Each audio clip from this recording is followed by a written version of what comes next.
This is the WJTS News. In tonight's news, Indiana's statewide stay-at-home order starts Wednesday. We have a few more details on Dubois County's one COVID-19 diagnosis. Dubois County commissioners held a special meeting Monday concerning staffing during the pandemic.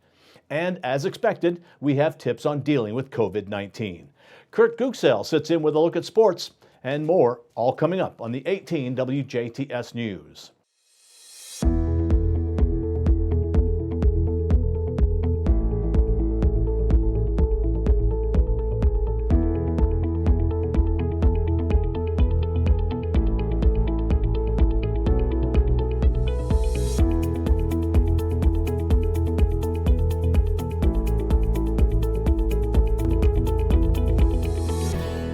Good evening, I'm Bill Potter with the WJTS News. Indiana's coronavirus cases have now been updated. Indiana's COVID-19 numbers have now jumped to 365 positive cases. 2,931 people have been tested. 12 people have died related to the virus. Locally, Gibson County has 2 positive cases. Dubois, Warwick, and Vandenberg have 1 positive case each. Davies, Martin, Orange, Perry, Crawford, Spencer, and Pike counties have 0 positive cases. Head to our website, WJTS.tv, for a complete list of the counties with positive cases. As of this morning, March 24th, there is still only 1 positive case of COVID-19 among Dubois County residents. The Dubois County Health Department has had an update on the county's first positive COVID-19 case. The Indiana State Department of Health confirmed the case on March 22nd. Local health officials say that all preliminary close contacts of the patient were identified and notified by the end of the day, March 22nd. At this time, if you have not been notified by the Dubois County Health Department, then you have not been identified as a close contact. According to a press release, the following categories are a definition of close contact: living in the same household while the person was symptomatic, caring for a person with COVID-19 while the person was symptomatic, being within 6 feet of a person for about 10 minutes or longer while the person was symptomatic, being in direct contact with the respiratory secretions from a person with COVID-19 while the person was symptomatic, for example, being coughed on, kissing, sharing utensils, etc. Local health officials are urging residents to stay home, practice social distancing, and good hygiene as directed by Governor Holcomb. The county and city governments, health care providers, and multiple employers throughout our community are working tirelessly to help prevent the local spread of this virus.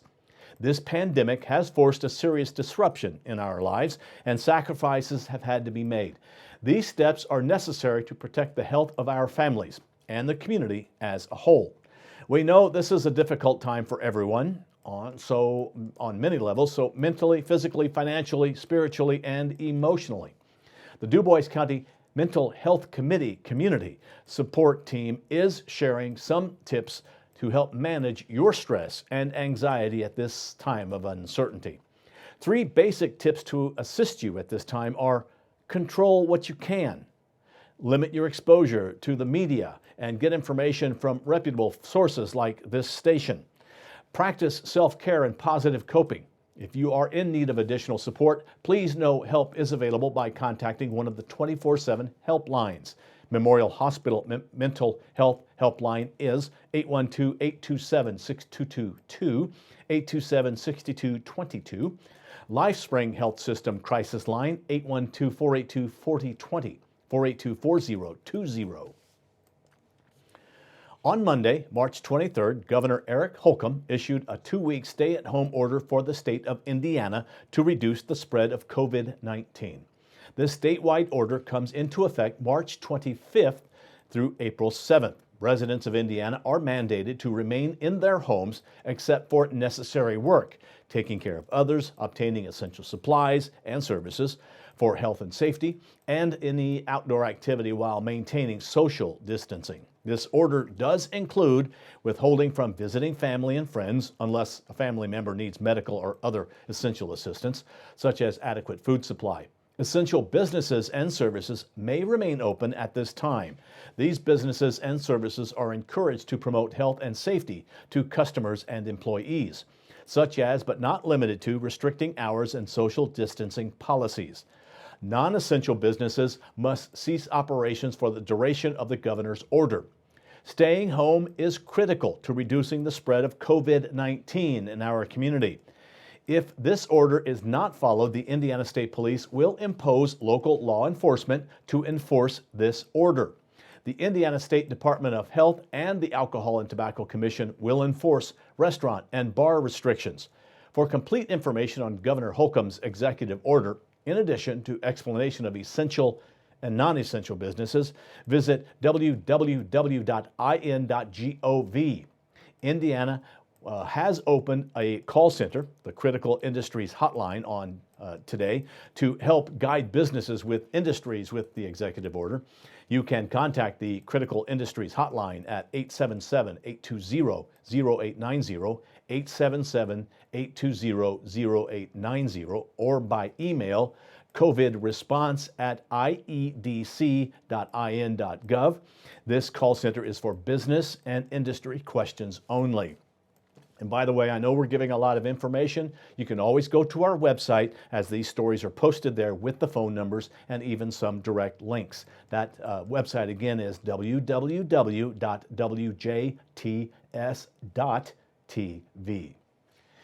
Here are some facts concerning the stay-at-home order for Indiana. Unless you work for an essential business or are doing an essential activity, you must stay home. Essential businesses and services include, but are not limited to, grocery stores, pharmacies, gas stations, police stations, fire stations, hospitals, doctor's offices, healthcare facilities, garbage pickup, public transit, and public service hotlines. If you have questions regarding essential businesses, again, you can call 877-820-0890 or email covidresponse@iedc.in.gov. All Indiana roads will remain open. State borders will remain open. Public transportation should only be used for essential travel. State parks remain open, but you are asked to practice social distancing. Outdoor activity is acceptable, but you are asked to practice social distancing. Laundromats, dry cleaners, and laundry services are considered essential businesses. Daycares are considered an essential business. Restaurants can continue to provide takeout and delivery services. There will be no dine-in patrons. You can visit area schools if they provide free food pickup services on a pickup and take-home basis. You can seek medical care for yourself or family members. You can seek medical care for your pet. It is important for everyone to do their part so we can conquer the coronavirus. Jasper City offices are closed to the public until further notice due to the COVID-19 outbreak. During this time, city employees will be working and available to answer phone calls and emails. Any essential business will be by appointment only. Park Department playground equipment will be closed. All police, fire, and emergency services will remain operational. Trash pickup will continue as usual unless otherwise notified. Residents are asked to not leave any additional bulk items outside at this time. Meetings such as City Council, Board of Public Works, and Safety, etc. will continue as scheduled. The city is striving to balance generally applicable open-door laws with public health guidelines for large gatherings. Rules concerning the conduct of public meetings are subject to change as advice is received from national, state, and local officials. Utility bills may be paid by mail, placed in the drop box outside City Hall, or go through the drive-through located off Jackson Street. Residents are asked to follow preventative measures from the CDC to help control and contain the spread of the COVID-19 virus, which includes limiting gatherings, keeping a social distance from others, frequent hand washing, and covering sneezes and coughs.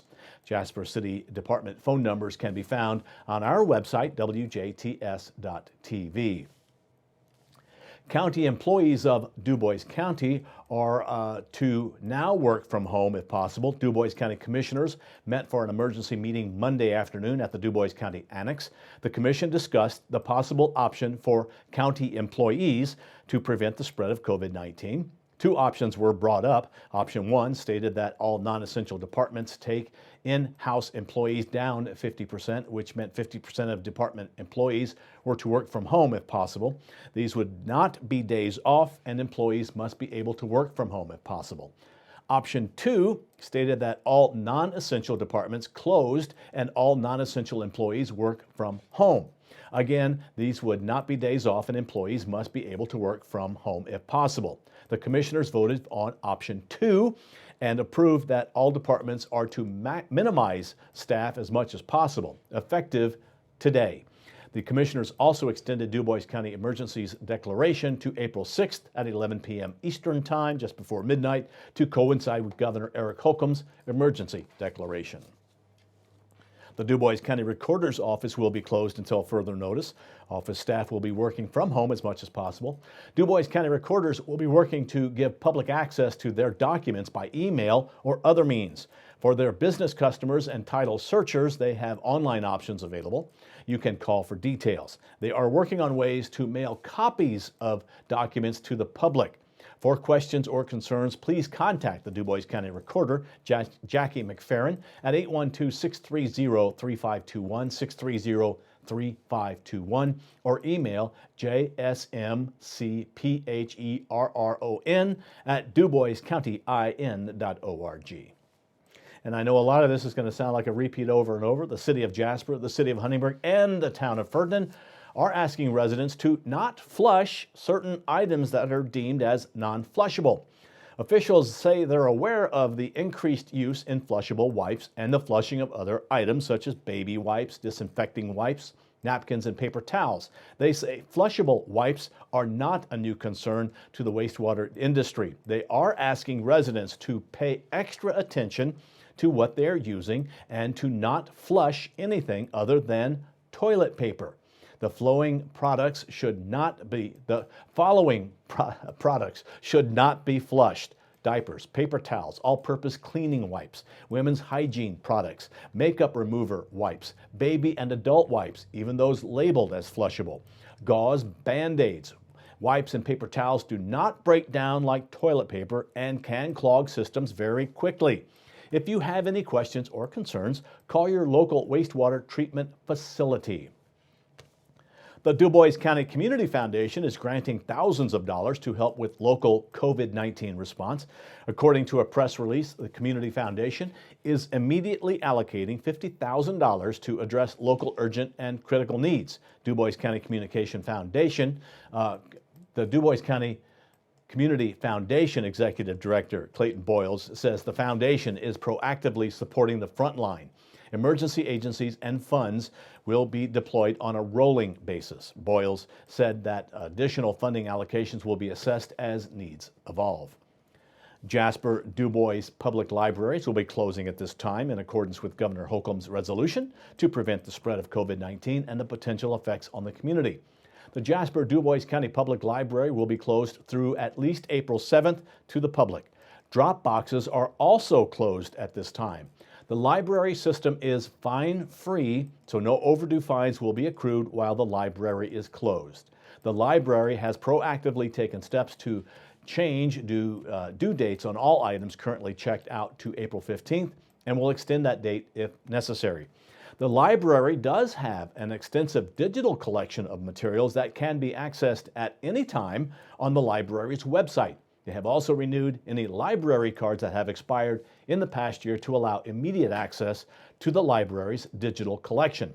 Any questions can be directed to Library Director Christine Golden at cgolden@jdcpl.us for more information.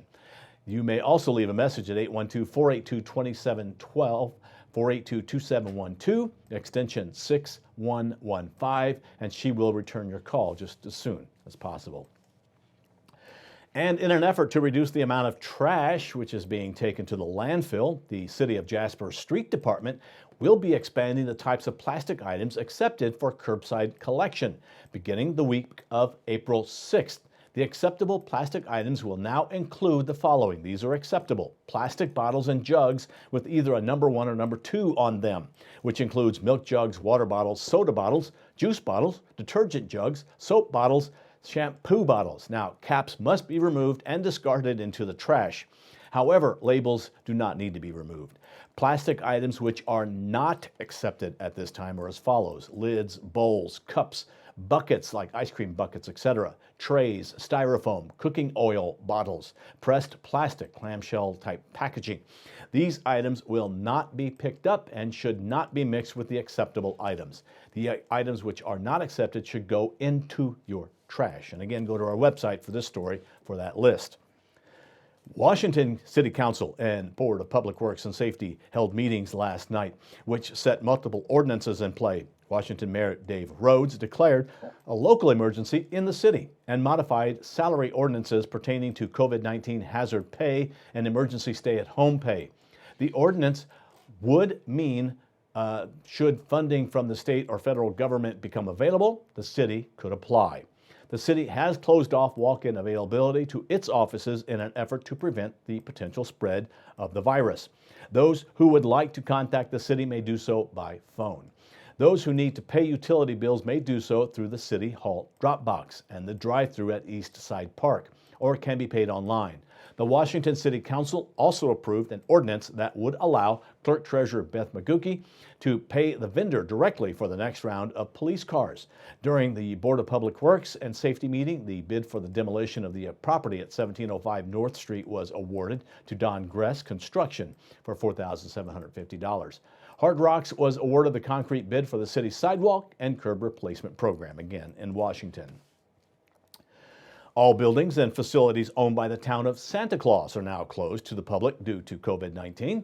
This was decided at the last Santa Claus Town Council meeting. Declaring a local disaster related to the spread of COVID-19, all citizens are encouraged to follow any and all CDC recommendations, as well as ones by the Indiana and Spencer County Health Departments. The Santa Claus Water Department will not shut off any service to customers during the pandemic. The declaration of disaster will last until the state of Indiana or Santa Claus Town Council take further action. The Town Council will meet again on April 13th. That has been a look at your local news. Stay tuned. The weather, forecast, and sports are next on 18 WJTS. Local people watching local people.